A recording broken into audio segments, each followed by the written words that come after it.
rigoler qui sont dans l'hémicycle. The increased strength of the far right in Italy and elsewhere in Europe is well known. But this time, something new is happening. The 45-year-old Giorgia Meloni is not only to become Italy's first female prime minister, but is set to form the most right-wing government of Italy since Benito Mussolini.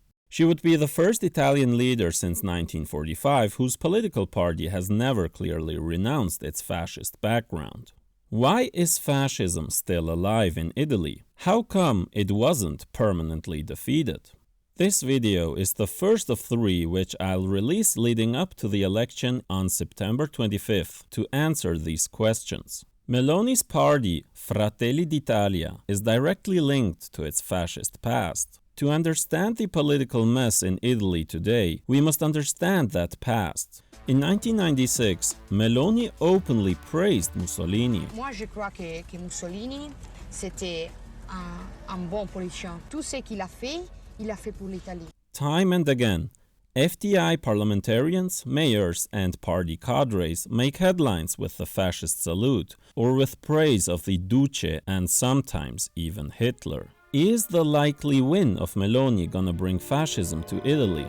To make a better educated guess about the future of Italy, it is essential to learn about the history of fascism in Italy and why so many revolutionary socialists joined the fascist movement. At the outbreak of World War I, Italy remained neutral. The Socialist Party of Italy, or the PSI, was one of the few European, ostensibly socialist parties who did not advocate for the participation in the war, unlike the SPD in Germany, for instance.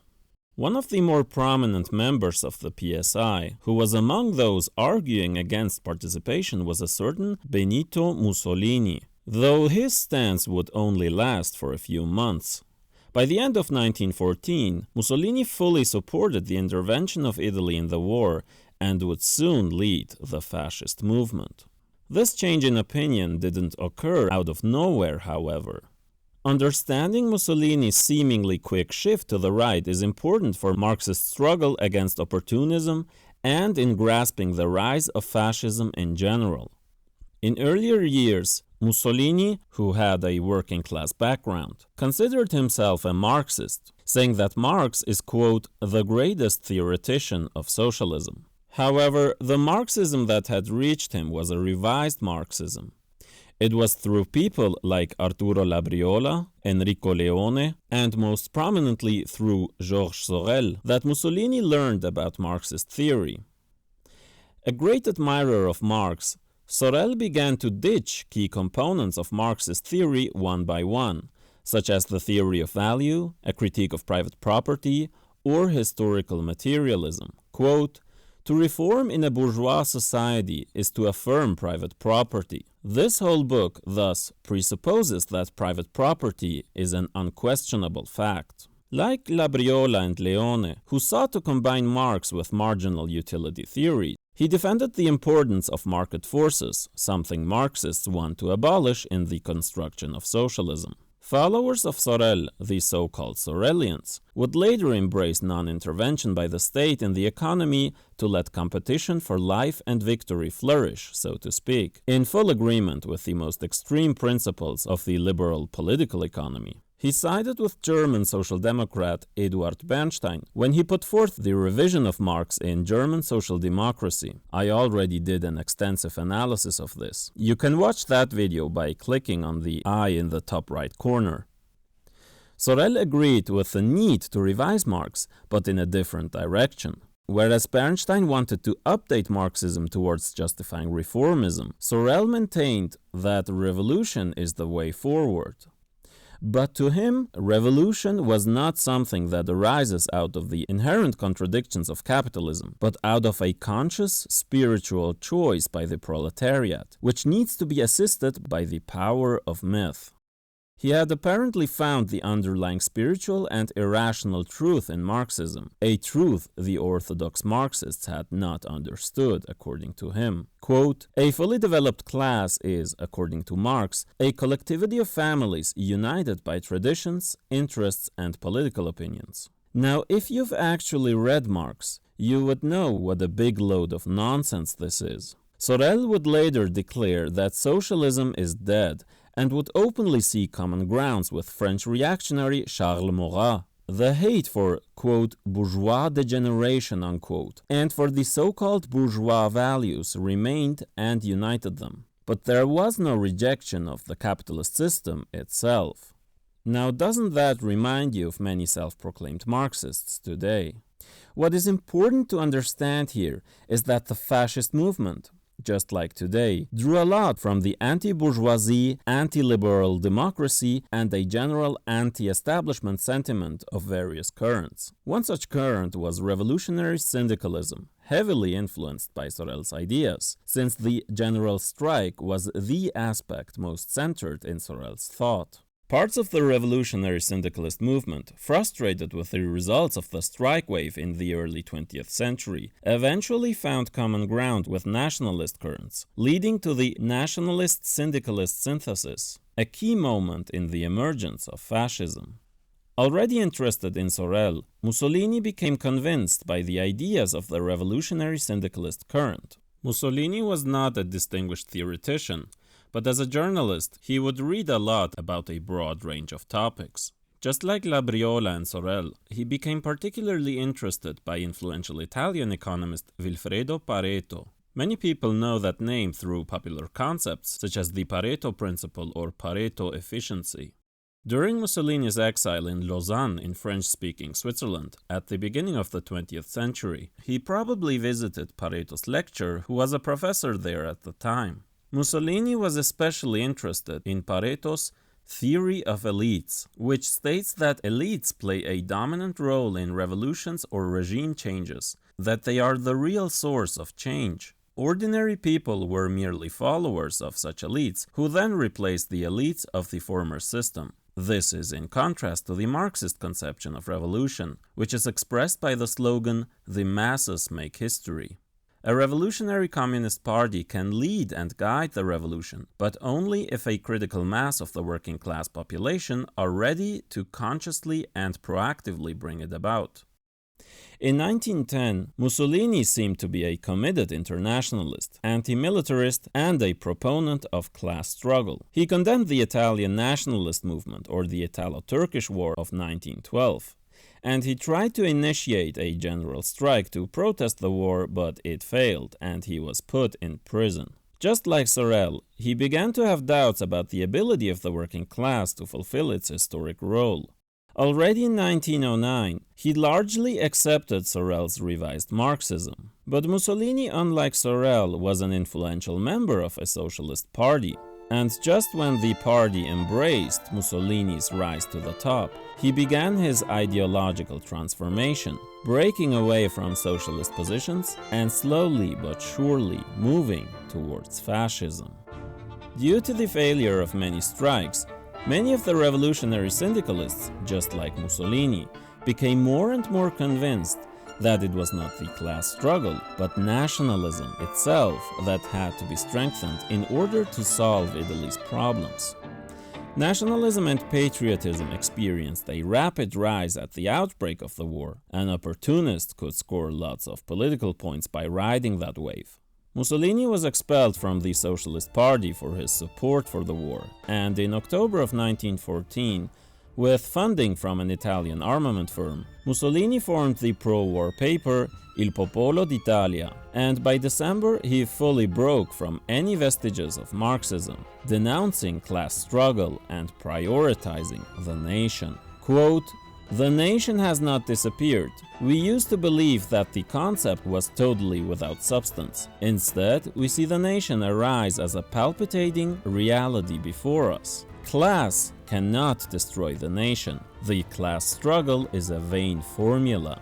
And then in 1932, he reiterated clearly, quote, "Fascism is the complete opposite of Marxian socialism." You can see how this convergence led to the nationalist socialist movement in Germany, but more on that in another video.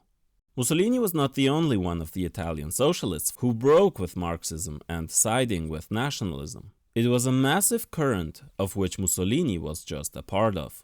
In 1917, he took £100 per week from the British MI5, which is equivalent to over £7,000 today, to spread pro-war propaganda and undermine anti-war protests. Mussolini and the other Sorelians denounced the October Revolution of 1917, saying the Bolsheviks were destroying the bourgeois economic system. What a great tragedy.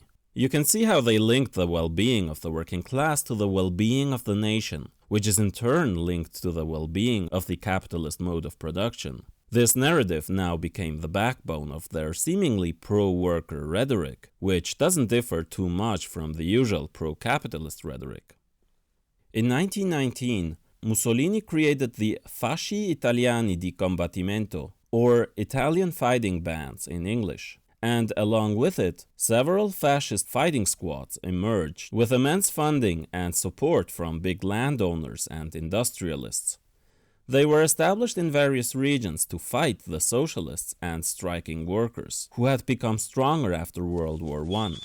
After the end of the war in 1919 and 1920, in the so-called Biennio Rosso, or the 2 Red Years, socialists and left syndicalists, inspired by the October Revolution in Russia, sought to take power in Italy. They occupied factories, lands, and organized immense strikes. Party membership rose from 20,000 at the end of the war to almost 90,000 in 1919, and then to almost 200,000 in 1920. Membership of the CGL, one of the bigger Italian trade unions, rose within the same period from 200,000 to 2 million. However, just like in Germany, the Italian socialist leadership, already compromised by reformism, failed to prepare for revolution. Many revolutionaries would then split from the Socialist Party in 1921 to create the Communist Party of Italy. The Italian establishment feared nonetheless that Italy would turn socialist, and it seemed like only the fascists were sufficiently determined and capable to undermine the socialist movement.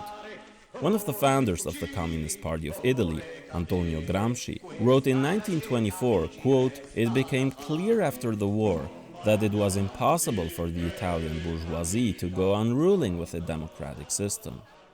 The Fasci Italiani di Combattimento was reorganized into the National Fascist Party in 1921, and the fascist squads became known as the Black Shirts, a paramilitary wing of the party. There was a similar development in Germany at the time, where the proto-fascist Freikorps were propped up to fight the strong communist movement, which was on the verge of taking power. The Nazi Party would then emerge out of the Freikorps movement. The fascists were also supported through many channels of the state. The police frequently failed to stop the fascist killings, at times even selling them weapons. Quote, "Due to their trenchant opposition to the socialist movement, they obtained the support of the capitalists and the authorities. They emerged during the same period when the rural landowners were feeling the need to create a white guard to tackle the growing workers' organizations. The gangs that were already organized and armed by the big landowners soon adopted the label fasci for themselves too. With their subsequent development, these gangs would acquire their own distinct character as a white guard of capitalism against the class organs of the proletariat." Almost exactly 100 years ago, in October of 1922, the fascists organized the infamous March on Rome, which culminated in the victory of fascism in Italy, despite them gathering just a small number of votes. But the March on Rome was not a coup against a government that was wholly hostile to them. The fascists faced little to zero resistance. In fact, liberal politicians had offered Mussolini the prime minister position well before the Black Shirts arrived in the capital. Italy's leaders never called on the military to stop Mussolini's insurrection. The political, military, and business elite agreed that fighting the fascists would only strengthen the left, and letting them into power would restore order and defeat, quote, "strikes, Bolshevism, and nationalization." The then Prime Minister wanted to order a state of siege to stop the fascists, but it was futile. King Vittorio Emanuele III refused to sign the military order, and on October 29th, the king, supported by the business class and the military leadership, handed power to Mussolini. Just like the Nazis in Germany, the Mussolini government immediately began to centralize state power, ban labor strikes, and then suffocate all left organizations. Many of the syndicalist leaders became leading members of the National Fascist Party. The fascists implemented corporatism, which involved linking together employer and employee syndicates, with heavy state involvement in the name of national unity. Different class interests, quote, are coordinated and harmonized in the unity of the state. The state would enforce class collaboration, thus killing all attempts at class struggle. Linking all economic activity to the state is not socialism, though. Socialism is famously not when the government does stuff. The fascist state upheld private property rights, the existence of a market economy, and a wealthy capitalist class. Various minorities were persecuted and killed. Mussolini said in a speech in 1921, quote, "Fascism was born out of a profound, perennial need of this, our Aryan and Mediterranean race." He would say that the Italians are to be seen as the Mediterranean branch of the Aryan race. The racial laws in fascist Italy enforced segregation and racial discrimination, restricting rights of Jews, banning their books and excluding them from holding public offices or positions in banking and education. Marriages and sexual relations between Italians, people from Africa, and Jewish people were banned. Romani people were heavily discriminated and held in designated camps. Thousands of Jews would be deported and killed during the Holocaust in Italy. Italian nationalism would be expressed in its most reactionary and imperialist form. Italy was identified as the heir to the Roman Empire, and its colonial empire included present-day Eritrea, Libya, Ethiopia, and Somalia in Africa, or the Dodecanese Islands and Albania in Europe. Hundreds of thousands of Italian settlers moved to these regions, encouraged by the government in its policy of demographic colonization. An FDI chapter in Trieste has caused outrage for including former territories Dalmatia and Fiume in its name, reminiscent of Italian irredentism that is associated with the fascists. The Roman salute, supposedly inspired by ancient Rome, was adopted by the fascist government in Italy and made compulsory within the Nazi Party in 1926. The National Fascist Party ruled the Kingdom of Italy from 1922 until 1943, and then the Republican Fascist Party ruled the Nazi puppet state named Italian Social Republic from 1943 to 1945, until the Allied advancement and the Italian national liberation defeated the fascists. On April 27, 1945, Mussolini almost crossed the border to Switzerland before being caught by communist partisans. During the resistance, the Italian Communist Party became immensely popular, as most of the partisans were communists. The Office of Strategic Services, or the OSS, a US intelligence agency stationed in Italy, had requested that Mussolini should be handed over to the UN forces immediately. Unfortunately for them, the communists executed Mussolini on April 28th. He was captured once before and rescued by German paratroops. This time he had no such chance. Partisans tried him along with his sweetheart and several henchmen. Just as these pictures show the trial previously of other key fascists and collaborators. He was brought before a firing squad, and in this manner he died as tyrants should, and was hung up by his heels. A fitting and glorious end. 5 days before Mussolini's death, he said, quote, "History will prove me right. A young person will rise, a leader who will inevitably agitate the ideas of fascism." And is it a coincidence that Meloni would say in July of this year in a speech, quote, "We've had 3 different governments, 3 different majorities. Have any worked? No. History has proved us right." As I hope to show with the ideological development of Mussolini and the syndicalists, fascism draws heavily from the anti-establishment, sometimes even anti-capitalist sentiment. While fascism has historically drawn most of the support from disaffected right-wingers, some of that support comes also from disaffected left-wing elements. People fed up with the system and the false promises of liberal democracy. It is, however, a right-wing, pro-capitalist movement through and through. The formerly left elements fully relinquish their supposed adherence to Marxism and social progress in general. It is thus crucial in undermining the communist movement, directing people away from a movement that seeks to overthrow capitalism to an ideology that seeks to protect it, with conscious support from the ruling class and its state. Quote, "In short, democracy organized fascism when it felt it could no longer resist the pressure of the working class, in conditions even of only formal freedom. Fascism, by shattering the working class, has restored to democracy the possibility of existing. In the intentions of the bourgeoisie, the division of labor should operate perfectly. The alternation of fascism and democracy should serve to exclude forever any possibility of working class resurgence," wrote Antonio Gramsci in 1924. So why did Mussolini shift to the right? On the ideological level, it was the revised Marxism that reached Mussolini. But it's not just the ideological revision that is at fault. It is also the conditions that make people susceptible to it. Mussolini could have questioned the missing capitalist critique of the Sorelians, but he became convinced by it. Of course, Marxism needs to develop constantly and adapt to the conditions of a specific country or a time period. But we must scrutinize the direction of those updates. Do they serve the struggle for abolishing classes, or do they serve the capitalist class?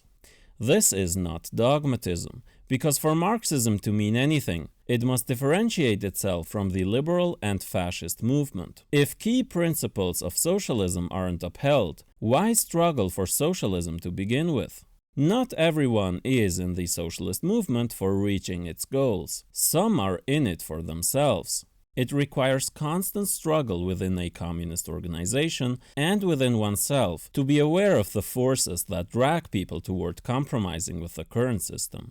Money, glory, and power are especially luring for many people as the movement for a different system grows. And the bourgeoisie knows this.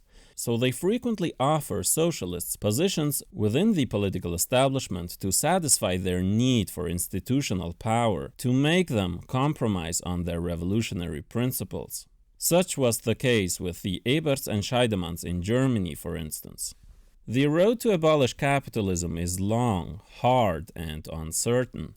Some consider taking the easy way after this realization, or after the failure of a strike, for instance. Many among the socialist left realize they can find common ground with reactionaries and easily grow their social power immediately for seeking unity with them, as did Sorel when he sought unity with reactionaries like Charles Maurras, or Mussolini when witnessing the rapid rise in strength of the nationalist movement. Of course, most people who go this route have never truly broken with reactionary ideas they've had from the beginning. Hence, they'll find it easier to find agreement with the right wing. It is often said that people with a petty bourgeois background, small business owners for instance, are especially susceptible to fascist ideas. Many of them are frustrated with the current establishment ruled by the big capitalists, which usually win the competition against smaller capitalists, taking away their market share and many times even kill their whole business. However, many petty bourgeois people still want to keep private property and the capitalist system in general, and thus choose fascism over communism. History has shown that fascism is also a movement of the big capitalists, and that even many people with a working class background, such as Mussolini, became convinced by it. The opportunist right-wing line is always easier than the revolutionary left line, because the former is institutionally, financially, and ideologically supported by the current class system. Mussolini couldn't have been successful without support from the bourgeoisie both within and outside Italy. Quote, "The crisis creates situations which are dangerous in the short run, since the various strata of the population are not all capable of orienting themselves equally swiftly. The traditional ruling class, which has enormous trained cadres, changes men and programs, and, with greater speed than is achieved by the subordinate classes, reabsorbs the control that was slipping from its grasp. Understanding this is essential in grasping what fascism is at its core, and hence understand the politics of today in general. Capitalism will always provide fertile soil for the fascist movement for as long as it exists. Capitalism will always try to co-opt the socialist movement and provide incentives for anti-establishment people to turn to the right. What is essential to get here is that fascism was not beaten after Mussolini. Elements of the ruling class once again supported Mussolini followers in their brutal oppression against communism, which became immensely popular in the following decades. In the next video, we will look at one of the most interesting and bloody periods of recent history in Italy, in which fascists collaborated through secretive networks involving Freemasonry, the Mafia, the Vatican, the political and business establishment, and the CIA. And we will look at the roots and the forerunner of the Fratelli d'Italia. So make sure you're subscribed to not miss the next part, which will drop soon. Thank you for watching. You will now be able to better understand what's happening in Italy and why many self-proclaimed Marxists, just like Mussolini, choose to move to the right today as well.